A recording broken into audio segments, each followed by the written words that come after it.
အားလုံးပဲမင်္ဂလာပါရှင်ရွှေ Burmese Taste Channel လေးကနေပြန်လည်ကြိုဆိုလိုက်ပါတယ်ဒီနေ့မှာတော့အိမ်မှာမုံညင်းပူပေါင်းလေးလှုပ်ရှားဖြစ်တယ်ပေါ့နော်အိမ်မှာလည်းဧည့်သည်တွေများနေတာနဲ့လက်ဖက်ရည်မီးဘူးတည်ရအောင်ဆိုပြီးတော့မုံညင်းပူလေးပေါင်းဖြစ်တာအဲ့ဒါနေအားလုံးအတွက်ဒီမုံညင်းပူပေါင်းလေးမျှဝေပေးမယ်ဆိုတဲ့စိတ်ကူးနဲ့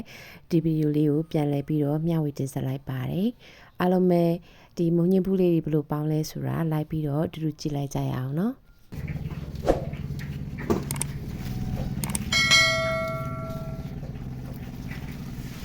မင်းကြီးတောင်းဖို့အတွက်ပါ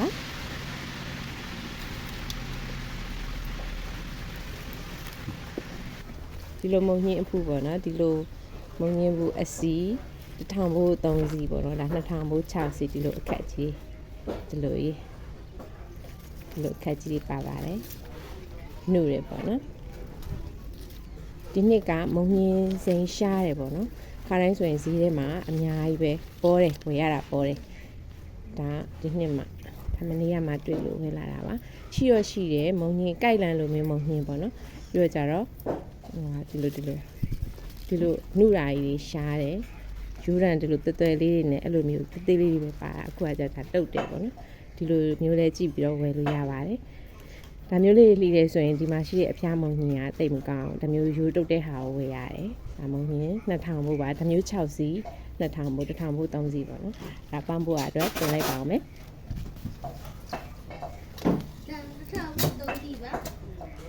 ရှိုက်တာနော်ရှိုက်ထားတာဟုတ်တယ်2000ဘူး3စီဟုတ်တယ်နဲ့2000ဘူး3စီ sorry 2000ဘူး3စီဘိုက်လျှောက်ပြန်တာဟုတ်တယ်ဒါမျိုး2000ဘူး3စီ sorry 2000ဘူး3စီ4000ဘူးပေါ့နော်4000ဘူးဝယ်လာတာပါဒါ3စီမိတာဘယ်နှစီ3စီပဲရှိရမှာဒီမှာ3စီရှိတယ်အဲ့လိုလားအကုန်ကြီးပဲတော့ဩအကုန်ကြီးရတာဒါဆို2စီဒါမျိုး3စီကို2000ပေးရတာပါ3စီကြတော့လူများတော့နဲနေမှာဆိုလို့ဆိုပြီးတော့4000ဘူး6စီဝယ်လာပါလေအမေကဒီလေးထည့်လိုက်ချွေးတအားချင်းတာလည်းမထည့်တော့နဲ့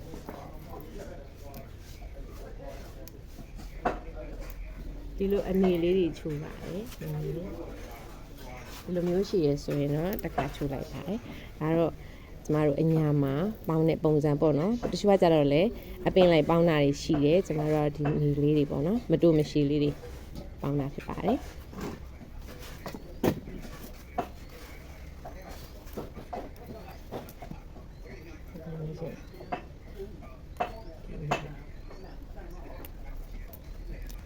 အမေကကျတော့ဒီပင်စီကအခွန်လေးတွေကိုခွာပေးထားပါနော်အဲကြတော့ဒီလိုမျိုးချိုးလိုက်ရုံပဲ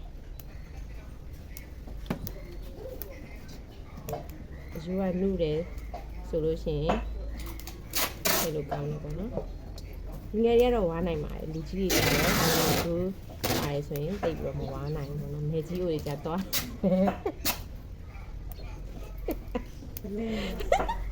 ဒါမျိုးဆိုရင်ချိုးလို့မရဘူးဆိုမထည့်ချင်တော့ဘူးပေါ့နော်ပုံမှန်လေးဆိုင်နေမှာဝယ်ဆိုင်တော့ဒါမျိုးလေးပါတယ်ပေါ့နော်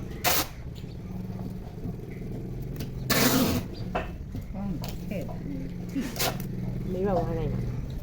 ယူရီပါတယ်လို့ပြောနေမှာဒီလိုအရွက်တွေဝယ်ရတယ်လေတအားပြောကြကောင်းတယ်ဒီလိုအရွက်တွေဝယ်လို့ရှိရင်လေအမနီကဝယ်လာပြီးတအားတွေပြောနေတယ်ဒီလိုအရွက်စင်းစင်းလှလှရဲဆိုလို့ရှိရင်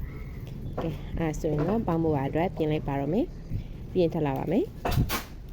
အခုဆိုရင်တော့မုံညင်းပူပေါင်းမှာပါတယ်ပေါင်းဝင်ပစ္စည်းလေးတွေနဲ့မိတ်ဆက်ပေးပါမယ်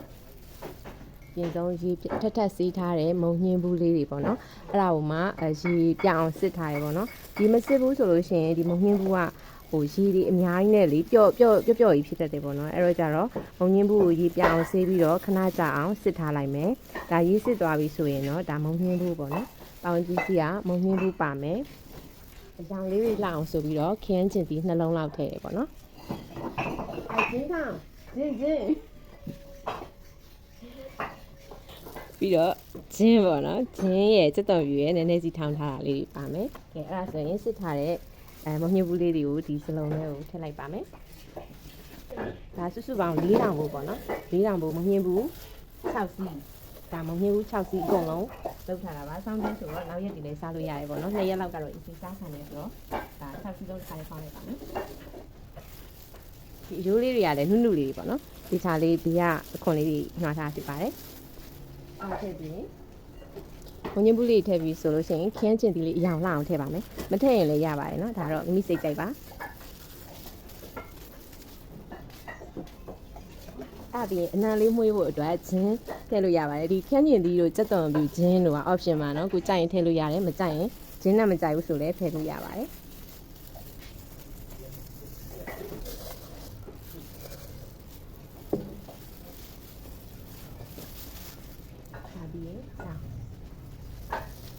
စားတော့ထိမ့်ထည့်မယ်ပေါ့နော်အသီးရွက်ဆိုတော့ဒါဟင်းစားစွန်းနဲ့တဝက်လောက်ပေါ့နော်ဟင်းစားစွန်းနဲ့တဝက်လောက်ပဲထည့်ပါမယ်ဒီမှာရလာနေပြီးတော့လိုတဲ့ဟာထည့်ပါမယ်ပြီးရင်တော့ဟင်းခတ်မုံလေးအနည်းငယ်ပေါ့နော်ချိုမုံကတော့တချို့ကလည်းကျမကြီးကြောင်မစားကြဘူးမိမိတိုက်နှစ်သက်သလိုထည့်လေးရပါတယ်မထည့်လေးရတယ်ဟင်းခမုံယူရီးယားခနောမုံလေးနည်းနည်းလေးထည့်လိုက်မယ်ပေါ့နော်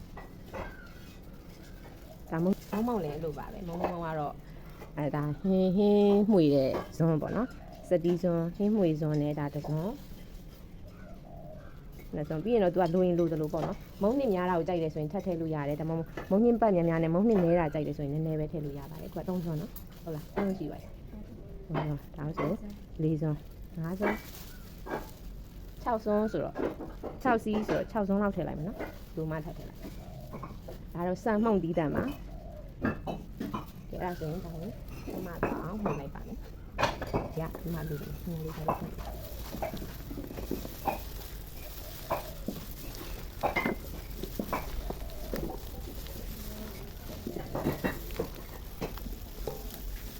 တမအောင်မွေးပေးပါမယ်ဒီကတော့နည်းနည်းထည့်ရမယ်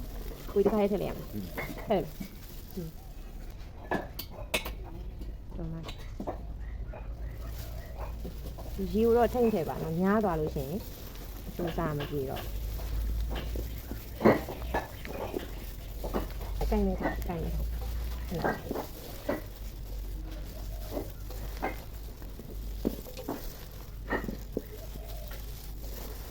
ဒီရတဲ့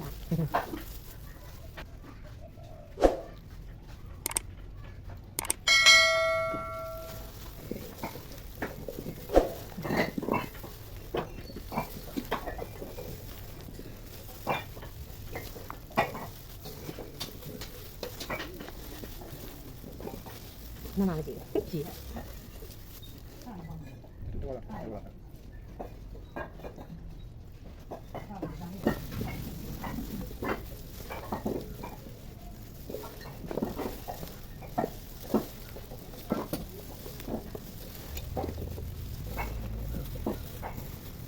你老看呀？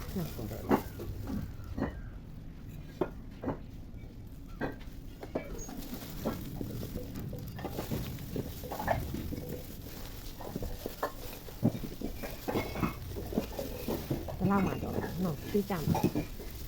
ပေါင်းခံရှိပါ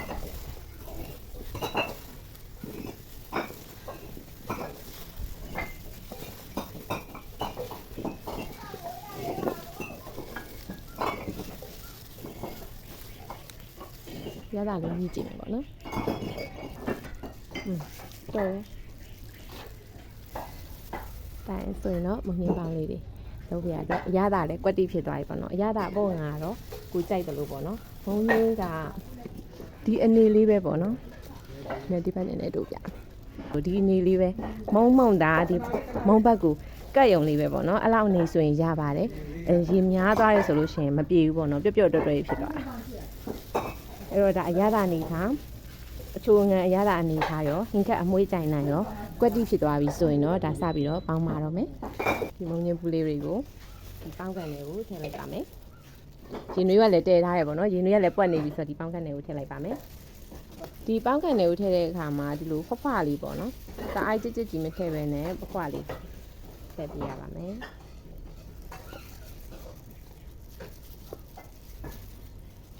နော်လိုမျိုးလေးဖွားဖွားလေးထည့် ရင်တော့ရွာမှာထက်ဆက်တွေနဲ့လောက်တာနော်ပေါင်းကန်ကျမတို့ရွာငယ်တုန်းကပေါ့နော်ဒီလိုပေါင်းကန်နေခင်မမီရင်တော့ပေါင်းအိုးကြီးအောက်ကရင်လေးတဲတယ်တဲပြီးရှင်ထက်ဆက်ပေါ့နော်ဒီလိုမျိုးအငွေ့ထွက်အောင်အပေါက်ပေါက်စကားကြီးမရှိတော့ထက်ဆက်ထမ်းပင်ကထွက်တယ်ထက်ဆက်နဲ့လောက်ရတာ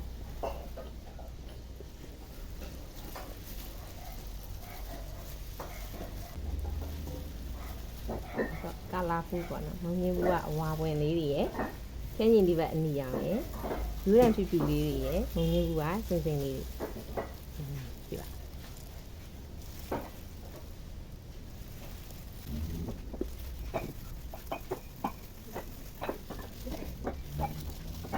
ညာလာပါညာလာပါ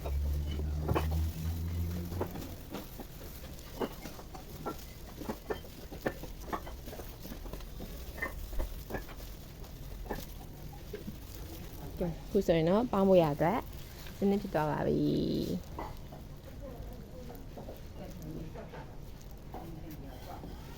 ကဲခုဆိုရင်တော့ရေနွေးအိုးကလည်းတကွက်ကွက်နဲ့ပွက်နေပြီပေါ့နော်အဲ့တော့ပေါင်းလိုက်ပါတော့မယ်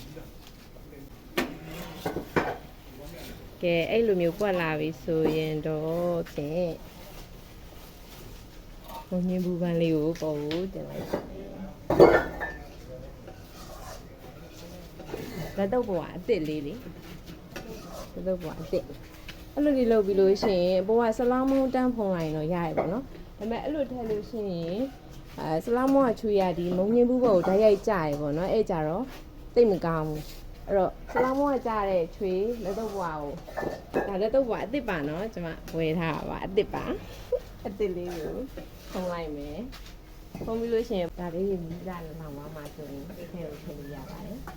ဒီရမှာမင်းကြီးလေးကိုသိနေကြဒါပြီးရင်ဒီလောက်မောင်းလေးထပ်ဒီမှာအငွေလေးထွက်နေရမှာဒန်အိုးနဲ့ပေါင်းကန်နဲ့ဂျားနဲ့အငွေလေးထွက်နေတယ်ပေါ့နော်အဲ့ဒီအငွေလေးတွေကိုမထွက်အောင်ဒီအဝတ်စုပ်ပေါ့နော်အတင်းတော်တဲ့အဝတ်စုပ်ကိုရေစွတ်ပြီးတော့အဲ့ဒီအငွေမထွက်အောင်ပိတ်ပေးတာပေါ့နော်အဲ့ဒါဆိုရင်အငွေကအပေါ်ကိုပေါင်းကန်ကိုမျက်နှာတက်တယ်တဲ့အဲ့လိုမျိုးဆိုရင်ပို့ပြီးတော့အကြက်မြန်တယ်ပေါ့နော်ဒါတော့အမေကဟိုစိတ်တိုင်းမကြတော့ကိုယ်တိုင်ဝင်ပြီးတော့ပေါ့နော်ကိုယ်တိုင်ဝင်ပြီးတော့လုံနေပါတယ်ကဲဒါဆိုရင်တော့အငွေလေးလုံသားပြီပေါ့နော်နောက်နေ့ပြန်တွေ့ပါမယ်ကဲခုဆိုရင်တော့10မိနစ်မကပေါ့နော်10မိနစ်ဆိုလို့ရှိရင်ကြည့်လိုက်တဲ့အခါမှာနည်းနည်းလေးလူလို့ပေါ့နော်အဲ့ဒါကြောင့်မလို့ဒါ15မိနစ်နေတဲ့အခါမှာဒါအထက်အောက်လေးလှမ်းပြီးမှဖြစ်ပါတယ်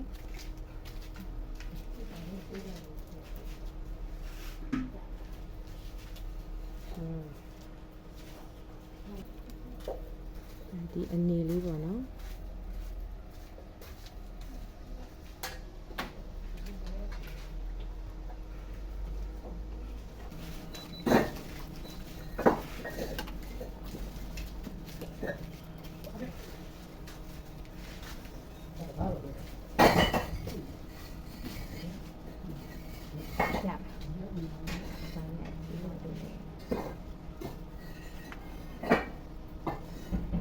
သူ့နေရာသူလေးပြန်ချပါဘူးလို့ရှင်းတယ်ဟင်းမွေတယ်လို့ဟော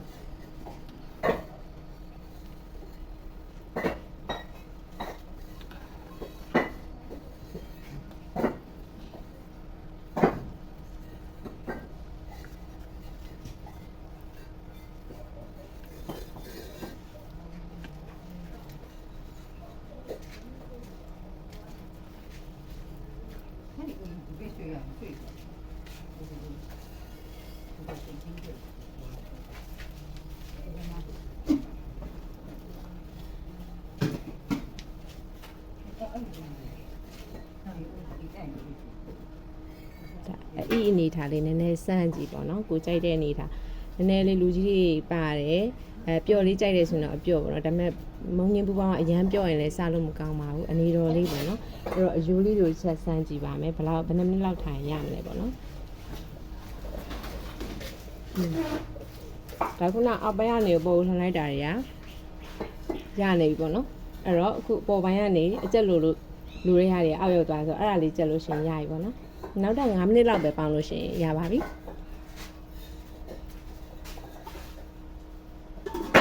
အားလေးကိုပြန်ပြီးတော့အုပ်ထားလိုက်ပါမယ်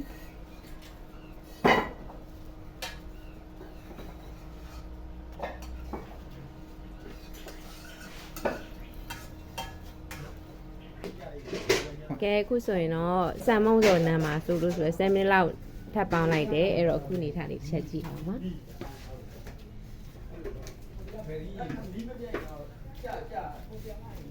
ဆိုတော့ချက်အောင်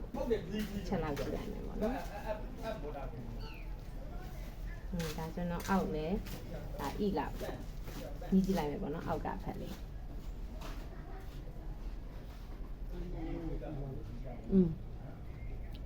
ရရပေါ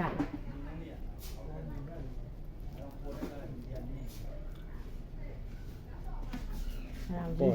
လောက်ပေါ်ပေါ်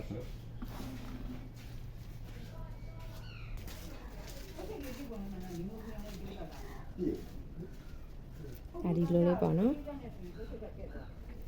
အယိုးလေးတွေကိုစမ်းကြည့်လို့ဤရဲ့အနေထားကိုကြိုက်တဲ့အနေထားရပြီဆိုရင်ရဒါတော့ကြက်သွားပြီပေါ့နော် ထည့်လိုက်တော့အဲ့ ဒါဆိုခုနလှန်ထားတဲ့အောက်ကလှန်ထားတဲ့ဟာ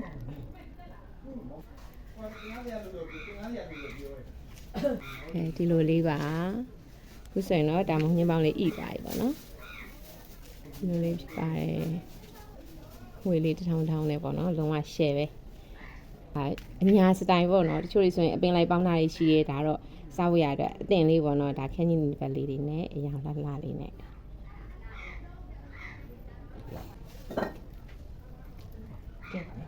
၄တောင်ဖို့ပေါ့နော်တအိမ်လုံးစားရတယ်လူအများကြီးပေါ့နော်ဒါအိမ်မှာဧည့်သည်တွေလည်းရောင်းနေတော့ကြတယ်ဒါဧည့်သည်တွေလည်းစားလို့ရပါတယ်ကြောင်ရွေးခါမှာပြီးတော့ထားရတယ်ဒီအောက်မှာပေါင်းကြံဟုတ်လုံအောင်လုပ်ထားတယ်ရဒီအားကြောင့်ပြောတာအားကြောင့်ပြောတာရပါဦးဆိုနေမှာဒါဆိုရင်တော့ဘုံညင်ပူပေါင်းလေး share ပေါ့ share စားလို့ရပါတယ် share စားလို့ရပါပြီစားကြပါအောင်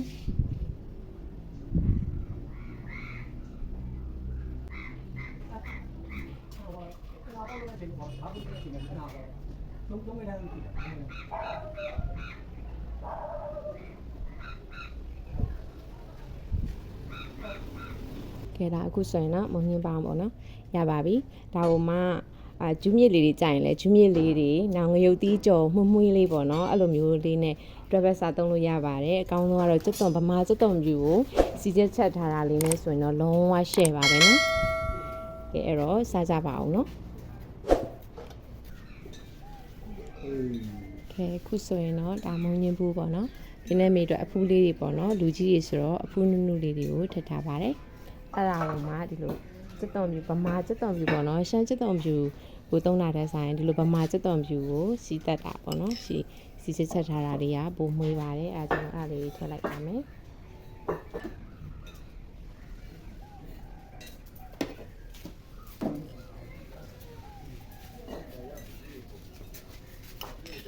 ဒါကျတော့အိမ်ကထွက်တဲ့မြေပဲစီပေါ့နော်ခြံထွက်မြေပဲစီစစ်လေးကိုသုံးပါတယ်ကျွာအိမ်ကထွက်တာပေါ့နော်မြေပဲအစံလေးကိုရလာကိုစိုက်တယ်စီတိတ်ရင်လည်းကိုရလာကိုစိတ်တယ်ပေါ့နော်ကိုအိမ်ကထွက်တဲ့ဟာလေးအစအဆုံးအဲဆိုလူကြီးတွေအတွက်စကျွေးရတာစိတ်ဖြစ်တယ်ပေါ့နော်